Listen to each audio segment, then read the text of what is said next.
Hi guys! Good morning! We're still here in Baguio and today is our last day here. So samahan niyo muna kami, pasyal muna tayo bago tayo bumaba.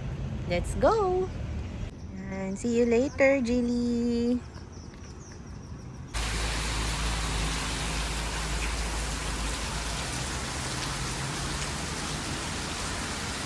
So guys, ayun na nga, inabutan kami ng malakas na ulan after kong sabihin sa inyong tara pasyal tayo.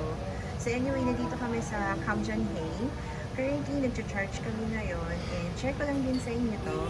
Yung app natin, no? Currently, we're almost done charging. Guys, so dito na nga kami magla-lunch.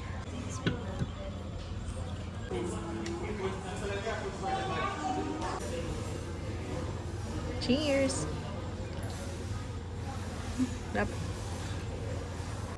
Guys, habang nag-aantay kayo dito mag-charge, pwede rin kayong magkape-kape mo dito kay The Chef. So, medyo malakas pa rin yung ulan sa labas, tsaka ma-fog.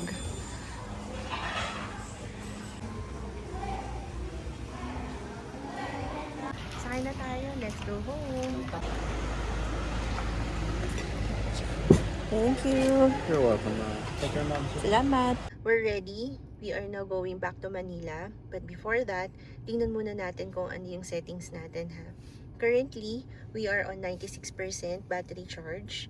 On the mileage statistics, naka all zero. Kasi ni-reset to ni sir para makita natin ano yung numbers natin later pagdating natin ng Manila. Okay? Now for the settings, ganun ulit, no? Driving mode natin, we are on comfort.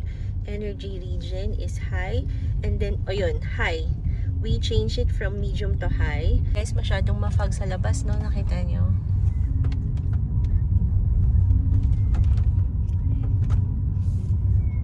Time check din pala tayo, guys, is 3:56 p.m. So, 3:56 p.m. tayo umalis ng Baguio papunta ng Manila.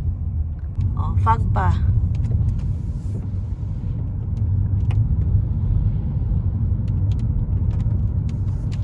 Alam nyo guys, ang ganda dito. Ang puno. Hi!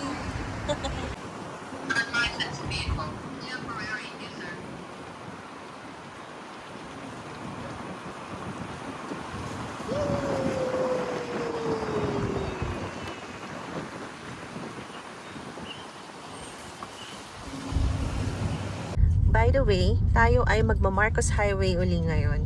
Pabalik ng Manila. Okay. Bitin. Ang tarik nito. Sabi ni Sir, ang lakas daw. Mga ako, lakas bitin yun eh. Ilang degrees yun? Feeling ko kung ako yun, tapos naka-manual ako. Parang more than 45 Mainit degrees. na yung ulo ko nun. More than 45 degrees, hindi man lang umatras. Ayun. Ang fog, oh. Ay, patas uli tayo.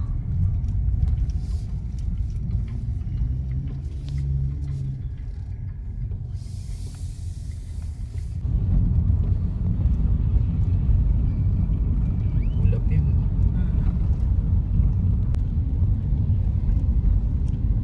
Tumatawid na naman yung mga ulap.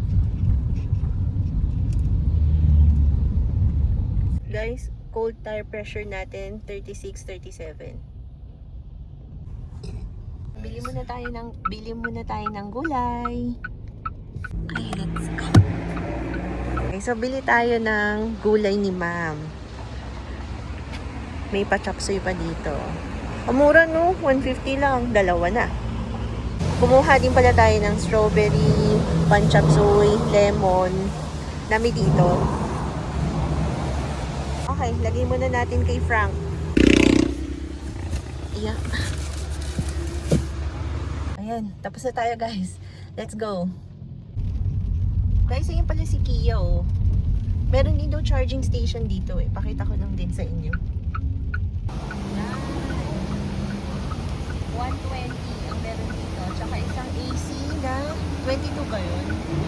Na 22 daw. Ayan. AC 22. Isang AC 22 tsaka isang DC 120. Dalawa pala, sorry. Isang AC 22, tapos dalawang guns ng DC 120. Ito. Oh, pagpababa kayo, pwede kayo dito mag-charge. Bye, Baguio! Okay, check muna natin ilan ang battery natin ngayon. Okay, 93%. And ETA natin sa Rosario is 1.18 hours. 44 kilometers. Pansinin niyo, nagpantay na kami ng aircon. Malamig naman kasi. Guys, reminder ha, don't forget, since pababa tayo, energy region natin is high.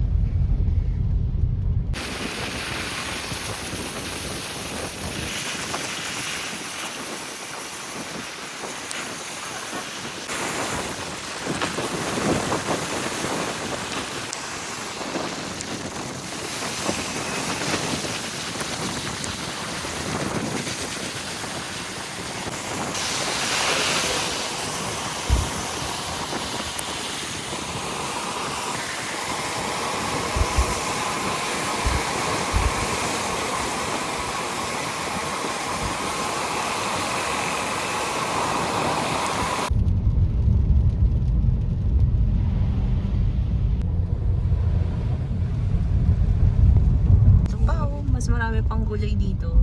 Hindi ko lang alam kung magkano gulay dito, no? Baka mas mura. Drive safely! Okay, guys. So, tingnan natin ngayon kung ilang kilometers na ba tayo. Wait lang. Okay, remaining kilometers natin papunta kay Rosario is 24 kilometers. Tingnan natin ngayon, guys, kung ilang percent na yung battery natin. Check natin. Okay. 97%. So, 3% yung niregen niya. Ay, 4% yung niregen niya. So, almost 20 kilometers na yung natahak natin. More than 20 kilometers na yung natahak natin. And then, nag-regen pa siya ng 4%. So, ang galing ni Evie. Alright. 18 kilometers na lang, guys. Check ulit po natin ilang percent ang battery. Okay, 99%. Galing. Find lang natin, no? Nang start tayo ng 96, pumunta tayo kay Gulayan, naging 93. Bumaba na tayo, nag-regen siya kanina, 97. And ngayon, patuloy pa rin siya nagre-regen. We reach 99%. Pansinin nyo itong average power consumption, negative 4.1. And sa graph natin, pababa siya. So, ito yung senyales na nagre-regen yung sasakyan natin. Malapit na tayo ngayon sa Rosario. Tingnan ulit natin yung battery natin. Ayun, 96. Bumalik. Ibig sabihin, na libre yung baba natin. Magsimula Baguio hanggang La Union. So guys, kung isipin nyo, mahaba yun na. Around 45 kilometers. So, i-compute nyo na lang kung magkano yun sa gasolina.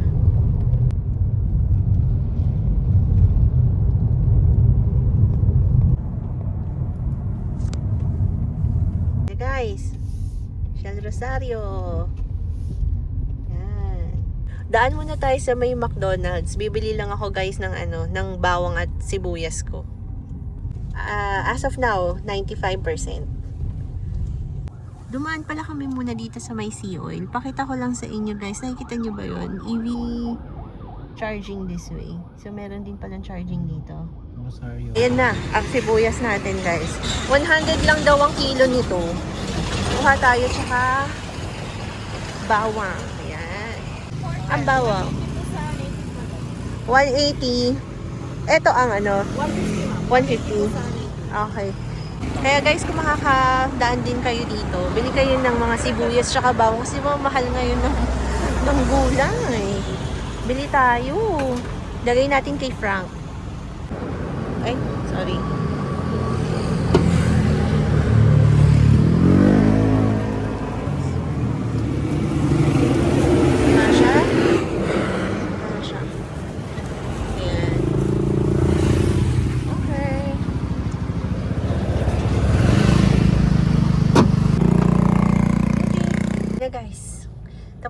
namili.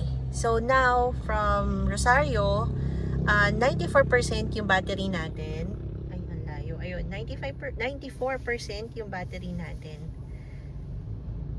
So, ang aming ETA to Quezon City is 9:54, 223 kilometers. Let's go. Wait lang. Pagdating naman sa driving mode, naka-comfort tayo, and then energy region from high, binaba na namin to medium. Okay? Okay. By the way, si Sir na pala ang magdadrive. Disney princess muna uli ako. Okay, let's go! Magkukrus nga pala si Sir ng 90 for today. Dahil marami tayong battery. So, mukha namang aabot tayo.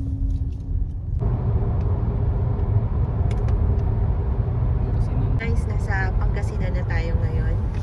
Checking again on the battery. 92%. Kasing 90. Current speed ni Sir is 90. Pakita ko na lang. Ayan. Naka-cruise si Sir. 90. Ayan. Kita ba? Ayan. Ang titingnan niyo dito guys, itong itong green. May green dito. Medyo malabo lang. Pero 90 yan. Gusto niyo makita yung level nung ilaw at saka nung high beam. By the way, naka-medium tint tayo. Tapos yung level ng lights natin is level 2. And then, try mo nga i-high beam pa. Ayan. Ayan siya. Linaw, no?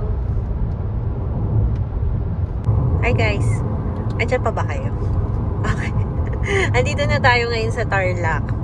Check muna uli natin. Remaining kilometers natin sa bahay is 165. Still, 9:59 pa rin yung natin, no, arrival time.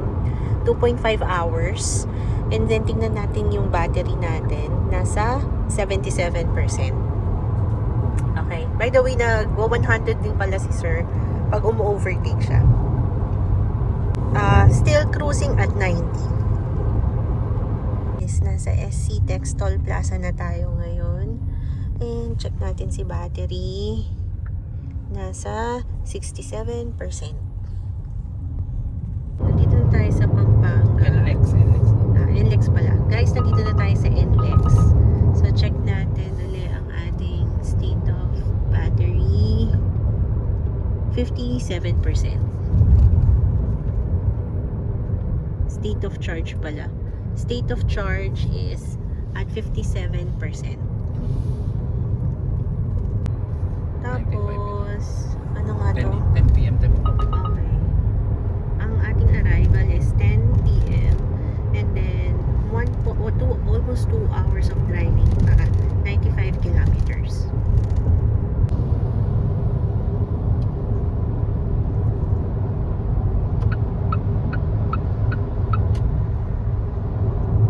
Approaching Bukawi Toll Plaza. And currently, we are at 43%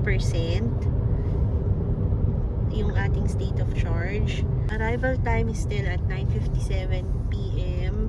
1 hour na lang yung remaining travel time natin and 38 kilometers.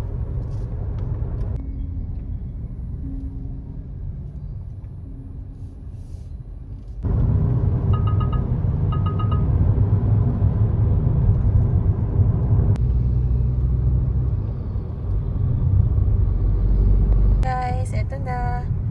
Pamindanao exit na kami.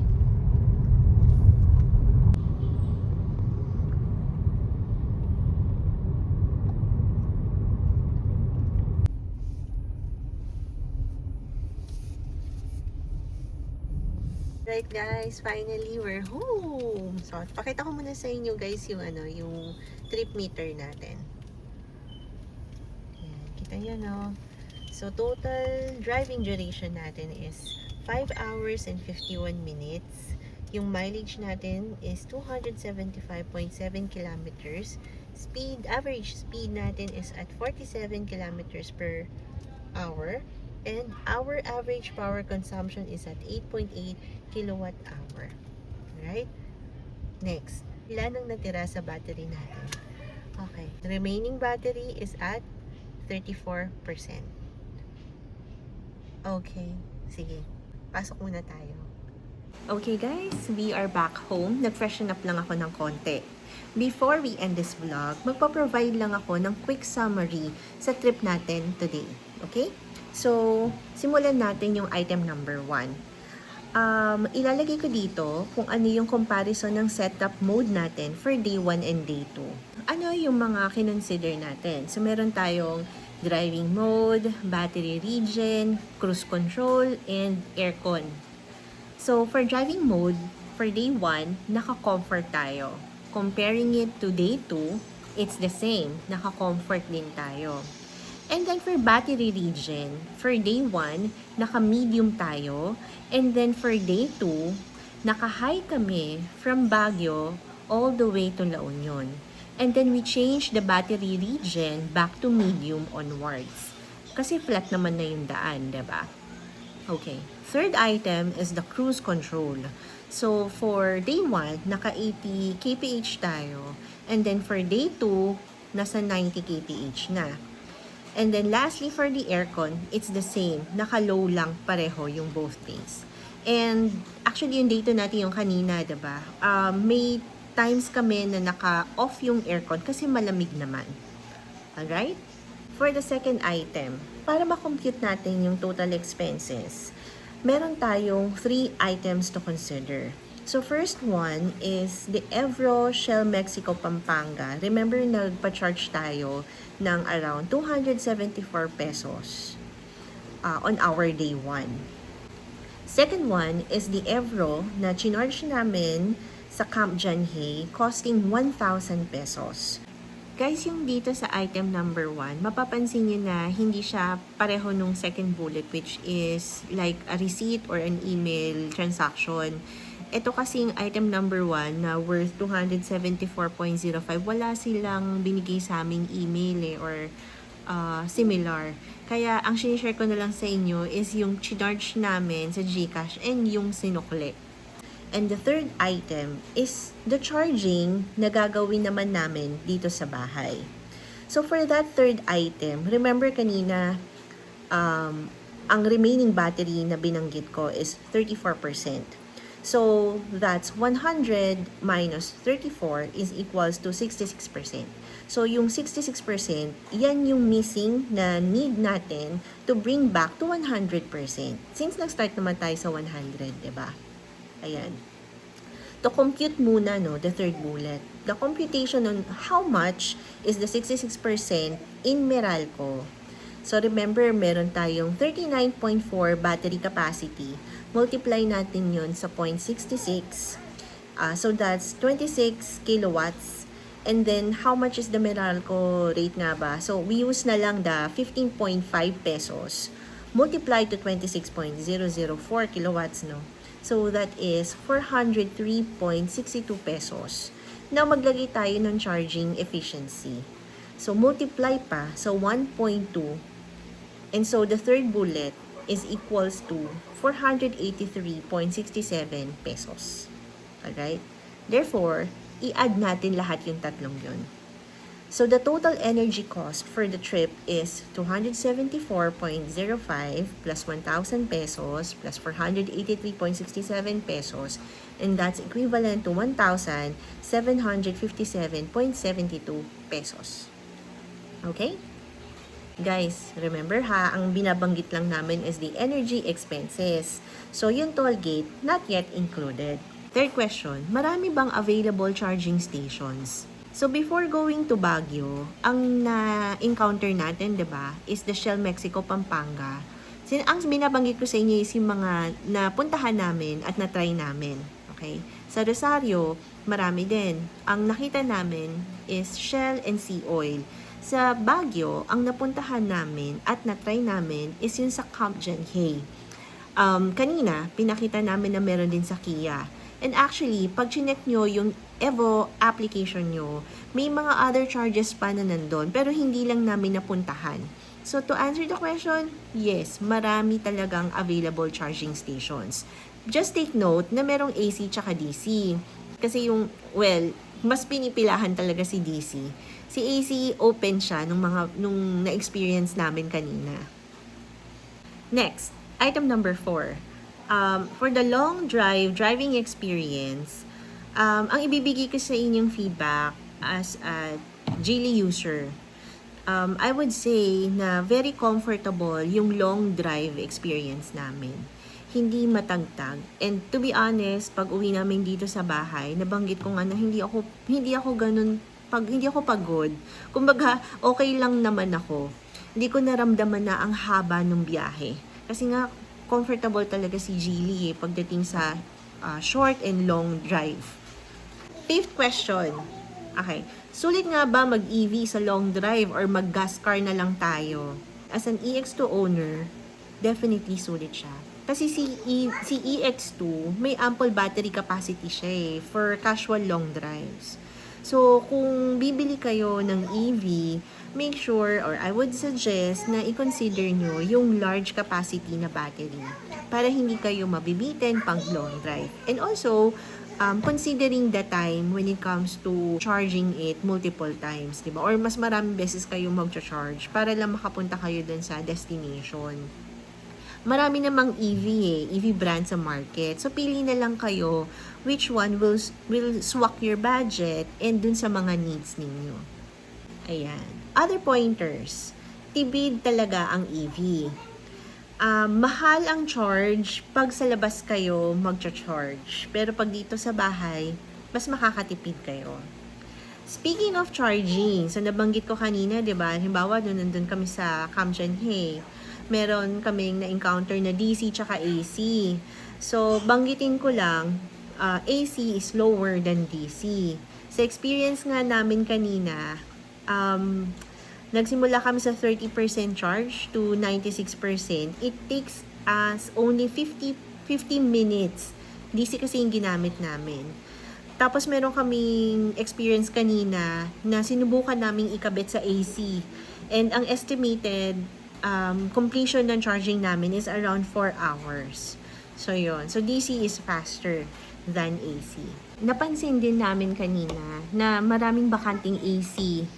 Yung DC talaga yung pinipilahan. Kasi, yun nga, mas mabagal si AC when it comes to charging. Since nakarating na tayo dito sa end of the video, don't forget to hit the subscribe button para you can follow us on our next EV adventure. So, guys, maraming pong salamat sa lahat ng mga nanonood na subscribers natin, sa mga magsusubscribe pa lang ngayon, sa lahat ng mga nagla-like, sa lahat ng mga nagko-comments. Many thank you po. Please continue to give your inputs. Lahat po yun nababasa pala namin. And I am sure yung iba din, nababasa din nila at natutulungan sila. Alright, so let's continue to do the same. Thank you po uli and see you again on our next travel. Bye!